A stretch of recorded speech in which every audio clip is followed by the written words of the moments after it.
اعوذ باللہ من الشیطان الرجیم بسم اللہ الرحمن الرحیم۔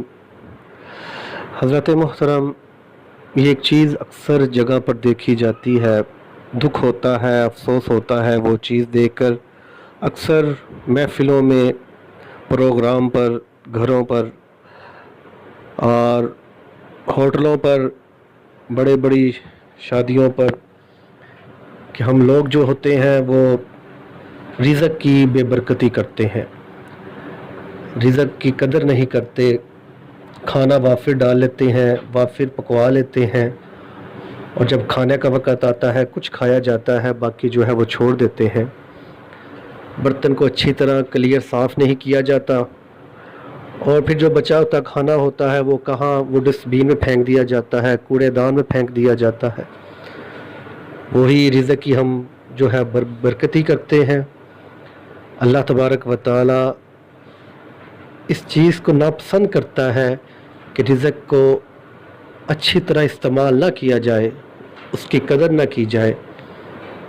ہوٹلوں پر چلے جاؤ، آپ شادیوں پر چلے جاؤ یا گھروں میں دیکھو، اتنا اتنا کھانا پک جاتا ہے، لیکن جب کھانے کا وقت آتا ہے تو ہم کیا کرتے ہیں، کچھ کھا لیتے ہیں، باقی چھوڑ دیتے ہیں۔ جو برتن ہوتا ہے وہ اچھی طرح صاف نہیں کرتے۔ ہوٹلوں میں اتنی چیزیں پکواتے ہیں، مٹن پکواتے ہیں، کھانے پکوا لیتے ہیں اتنے زیادہ، لیکن کھانے کے وقت ہم نے کبھی یہ نہیں سوچا کہ اس کھانے کو ہم اچھی طرح صاف کر لیں، اس برتن کو اچھی طرح صاف کریں۔ ہم کیا کرتے ہیں، کچھ کھاتے ہیں اور باقی چھوڑ دیتے ہیں۔ وہ باقی بچا ہوا کھانا جو ہے وہ سارا کوڑے دان میں جاتا ہے، اس جگہ پر جاتا ہے جہاں گندگی پھینکی جاتی ہے۔ بڑے دکھ کی بات ہے کہ اللہ نے ہمیں رزق اس طرح کا عطا کیا، اتنی نعمتوں سے ہمیں نوازا، اتنے اچھے اچھے کھانے ہمیں عطا کیے، لیکن ہم ان کی قدر نہیں کرتے۔ حضرت محترم، اس کا قیامت کے دن حساب دیا جائے گا۔ جو لوگ رزق کو چھوڑ دیتے ہیں، اچھی طرح برتن صاف نہیں کرتے، اس کا بھی قیامت کے دن حساب کتاب ہوگا۔ حضرت محترم کی قدر کریں اس کھانے کی جو اللہ رزق عطا کرتا ہے۔ حدیث مبارکہ سنیں، حضرت انس رضی اللہ تعالیٰ عنہ آپ فرماتے ہیں کہ ایک مرتبہ حضرت فاطمہ الزہرا رضی اللہ تعالیٰ عنہ خاتون جنت، آپ نے رسول اللہ صلی اللہ علیہ وآلہ وسلم کو جو کی روٹی کا ایک ٹکڑا پیش کیا، جو کی روٹی کا ٹکڑا پیش کیا، تو آپ صلی اللہ علیہ وآلہ وسلم نے فرمایا، اے فاطمہ، یہ پہلا ٹکڑا ہے جسے تمہارا باپ 3 دن کے بعد کھا رہا ہے۔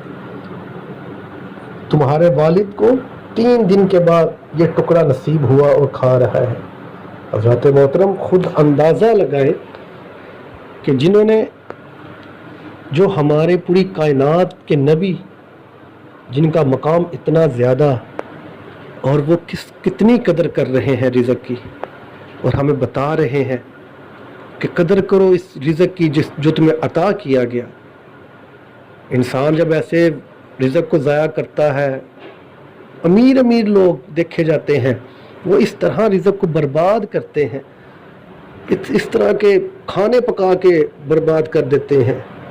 ان کو پتہ ہوتا ہے یار ہمارے پاس اتنا پیسہ ہے، ہم نے کون سا غریب ہو جانا ہے، لیکن بات یہ یاد رکھیں، جب وہ رزق کی بے ادبی کی جاتی ہے، رب ان کے مقدروں میں رزق جو ہے وہ نہیں لکھتا، ان کے مقدر میں پھر رزق دور ہو جاتا ہے۔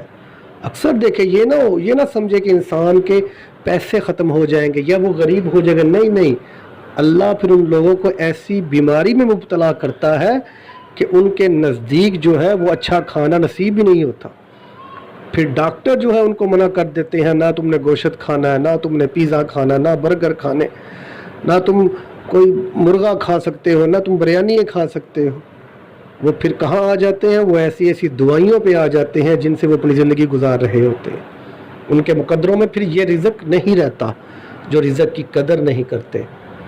رزق کی قدر کیا کریں، اس کی قدر کرو گے اللہ تبارک و تعالیٰ تمہارے نصیب میں لکھا رہے گا، اچھا رزق لکھے گا۔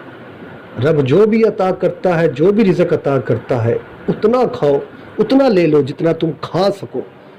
یہ نہ ہو کہ باقی تم چھوڑ دو، اور جو چھوڑا ہوا کھانا وہ کوڑے دان میں جائے، وہ ڈسٹ بین میں چلا جائے، اور تمہیں پھر اس کا گناہ ملے۔ اور اس کی بے برکتی جو کرو تو اس کا پھر وبال تمہارے اوپر پڑ جائے۔ اللہ تبارک و تعالیٰ ایسے لوگوں کو پسند نہیں کرتا جو رزق کی برکت، رزق کی قدر نہیں کرتے۔ دعا ہے اللہ تبارک و تعالیٰ ہمیں جو رزق عطا کرتا ہے اس کی قدر کرنے کی توفیق عطا فرمائے۔ جب بھی کھانا کھاؤ اتنا لے لو جتنا تم کھا سکو، اور اچھی طرح برتن کو صاف کر لو، بالکل صاف کر کے کھاؤ، کوئی چیز نہ چھوڑو۔ اگر کوئی چیز چھوڑو گے اس کا قیامت کے دن حساب کتاب ہوگا۔ اللہ تبارک و تعالی ہمیں اچھے عمل کرنے کی توفیق عطا فرمائے۔